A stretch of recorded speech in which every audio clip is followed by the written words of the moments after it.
Cheers. Thank you for coming. Thank you, for Melissa. having me. Yeah. Cheers. No, that's okay. One.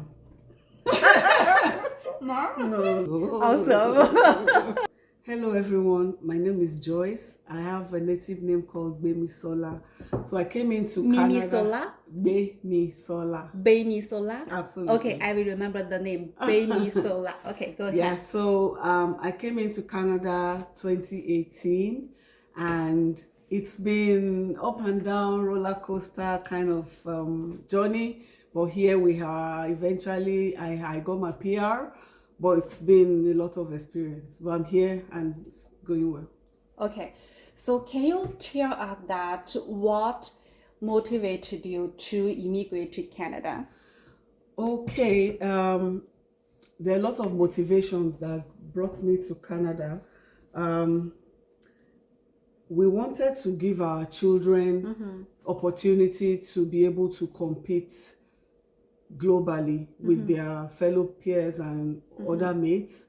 And for this to happen, we wanted to give them a better chance and better opportunity. So my country where I came in from is Nigeria, and the educational system in Nigeria compared with educational system here is, is far and wide apart. And this was why we decided that the children should come and be with us. Yeah, so you mentioned that you mean that you came here just for your children, the future, right? Yes, please. Yeah. So yeah, could you tell us what the most biggest challenge for you when you came to after you came to Canada? I mean that you mentioned you already come here for 5 years, right? Yes. So what's the most difficult part, and to just describe that? Yeah. Okay, so coming here it had a lot of challenges actually. One, I had to first resign from my job back home, and of course getting here, there's no ready-made market where you would come in and just join the workforce and become the manager you had been back home. No. So I came in to study human resources, and yeah, I had a bit of culture shock. So having the culture shock is in the area of back in my country where I'm coming from, Nigeria, is more of a communal living. Everyone, you are your neighbor's friend, your children are all playing around and everything. But here is a lot different. It is different because you hardly even know your neighbor. You just smile at yourself from afar, and that is where it ends. And it wasn't an easy road for me. It was just my classmates at the time, and of course my kids that were my friends. So you think that that part was very hard for you, right? It was very hard for me because I'm a people's person. But coming here, it became so alone. I was studying alone, I was rolling alone, and at the time my husband wasn't here with us. I was just here with the children, and my children they are teenagers, and you know how teenagers they are friends with themselves and their phone and all that. So I was so much alone. I was really alone during that period. Okay, yeah. Could you talk about the experience to get the permanent resident, I mean the PR? Is that very hard or is it very easy? So the laid down pathway in Canada as a country, I would say is easy. The laid down rules. However, the experience passing through those rules is extremely difficult. Not only will I say difficult, it is extreme. So what my experience was when I came in to study. So as a student, I came in with study permit. And immediately after my study permit, I went into postgraduate work permit. And then after the postgraduate work permit, which was usually postgraduate work permits would cover the number of years you have spent in school. So if you do 4 years in school, you get 4 years postgraduate work permit.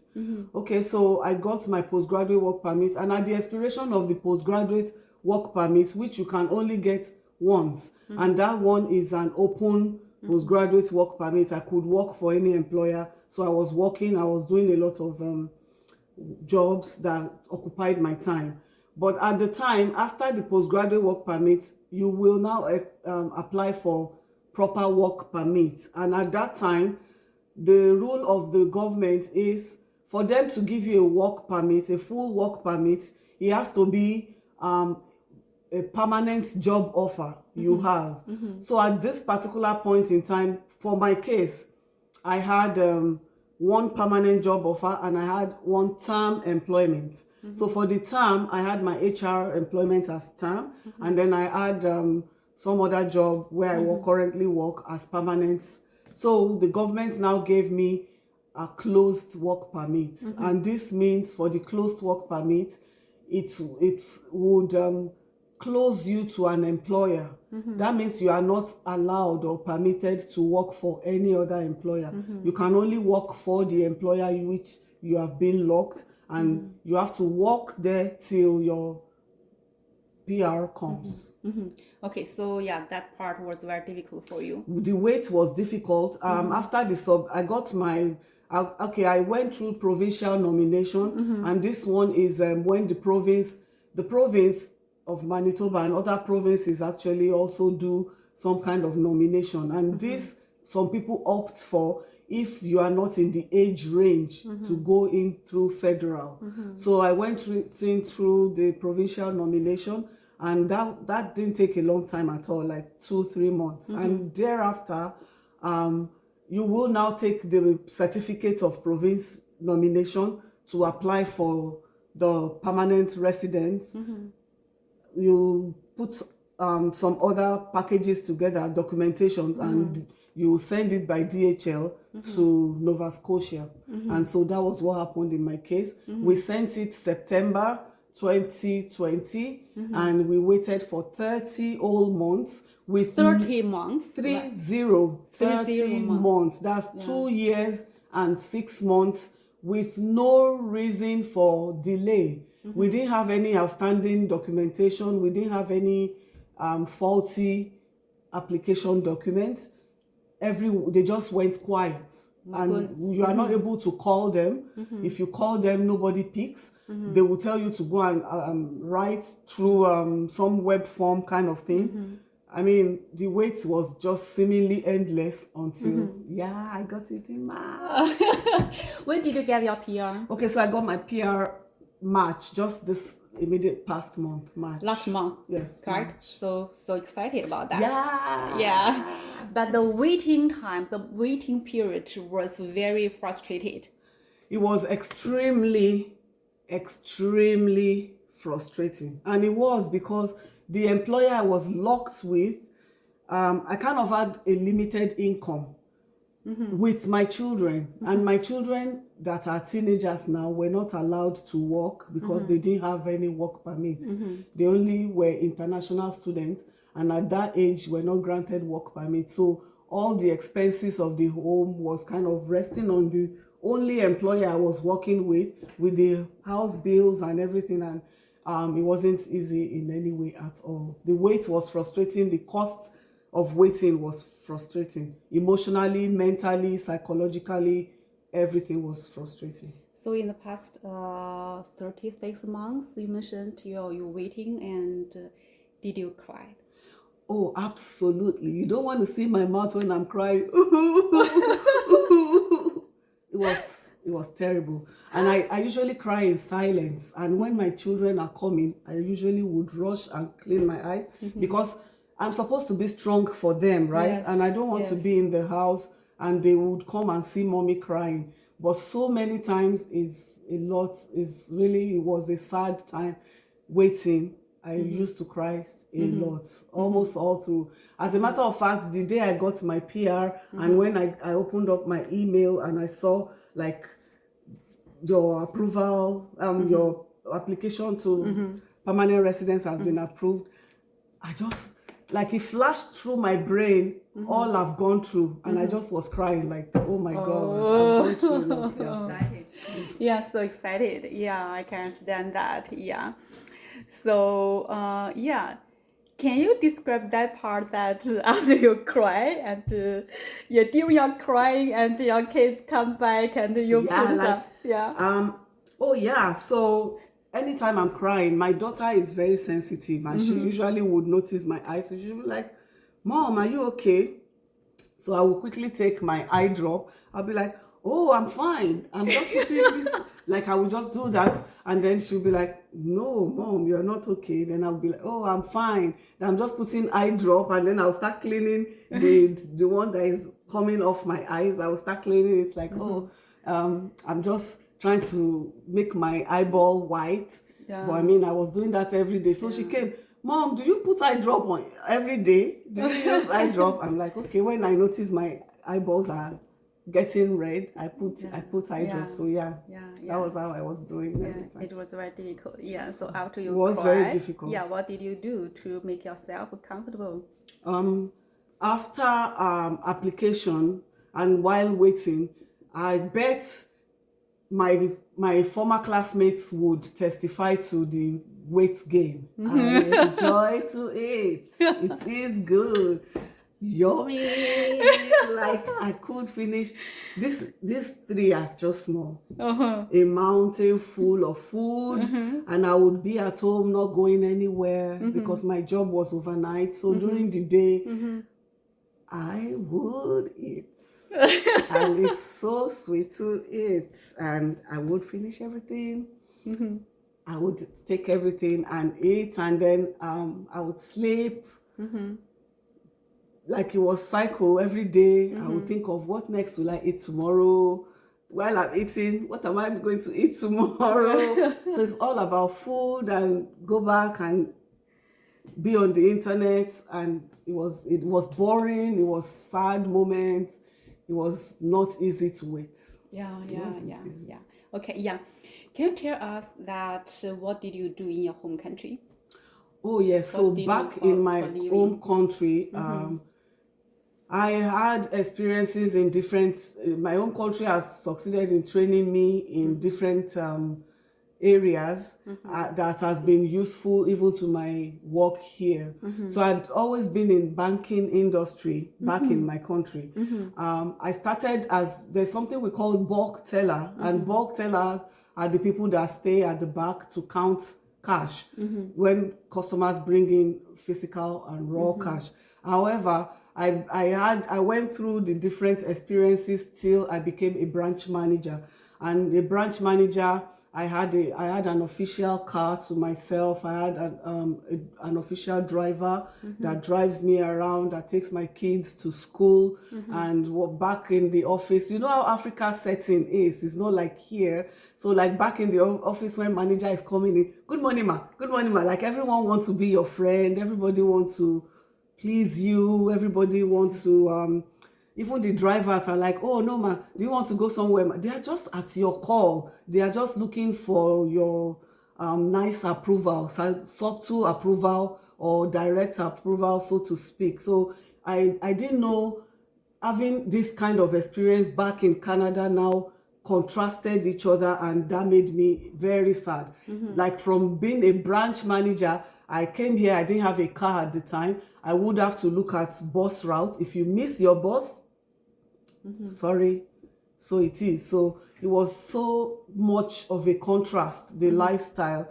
that really sometimes would make me very sad. Now you have to, even now that there's a car, you have to drive yourself. You have to do things by yourself. Yes. I'm used to it now, but at that time, it was not easy blending in from such a very high managerial position, high position from back in my country to being here with no job. So that was really terrible. It was not terrible, easy, right? Yes. Yeah, not easy. Yeah. So have you ever regretted coming to Canada? Regret? I had when I first came, because I was missing my job. I was missing the respect that came with the job and everything.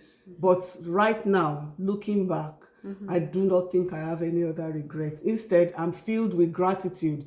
Gratitude to the Canadian government for giving us the opportunity to come in and be part of their country, and gratitude to God for keeping us thus far and helping us to blend in and be where we are today. So yes, I'm thankful. And I don't have any regret looking at the economic and political situation back in my country, Nigeria. It is not a place I would want to go back to. I'm happy here and I'm thankful being here. Okay, great. Thank you for sharing. And I have a last question. Last two questions. Yeah, what kind of advice would you give to new immigrants who are just, arriving in Canada or they are planning to Canada? Oh yeah, so for new immigrants, the good thing here is there are a lot of organizations that help immigrants to settle, like I call it stepping down easy. So it's not like a sudden change in culture for new immigrants. So my advice for new immigrants, one would be they should not keep to themselves. They can find a community where they can belong. It can be your religious organization, whatever you believe in. It could be your social network, whatever you believe in. I mean, just find a way to get, it could be a volunteer, you could opt to volunteer in organizations. There are a lot of organizations where you volunteer, and when you volunteer is a way to network, basically, where you meet people and you will learn as well and have your Canada work experience on your resume listed. So don't stay alone in the house. And there are a lot of organizations that give out things for free, like furnitures, like household kitchen equipment and all that. Just ask questions if you don't know. It is very important you don't keep to yourself. Ask questions, get to meet people, be out there. I mean, make yourself friendly. Don't just stay alone so that you don't feel the boredom more. Okay, thank you. And the last question is that if you have the opportunity to talk with the mayor of Winnipeg, and what kind of question you will ask him or her, or what kind of advice to them? So if I have that kind of opportunity to be with the mayor of Winnipeg, wow, that would be wonderful. Yeah. I would instead have advice, not question really. Instead, I would have a point or two to make Winnipeg or Manitoba province better, that would attract more people to come in to choose, because there are a lot of reasons any immigrant will choose any different province. So I would advise him on different things to do to make Manitoba more attractive. So one of it would be probably to create more attraction, as tourist attraction center. Some others would be to work on the roads. The roads are not so good in Manitoba.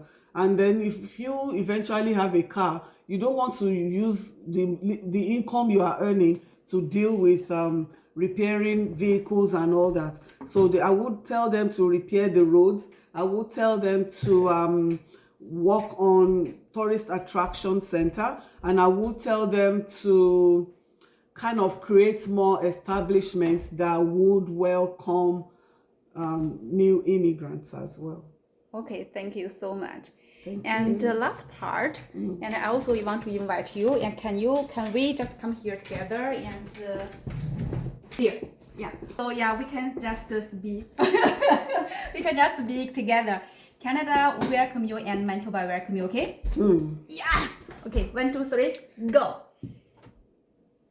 Canada welcome you. Manitoba welcome you. Okay. Canada welcome. Manitoba welcome. Long live Canada! Yay!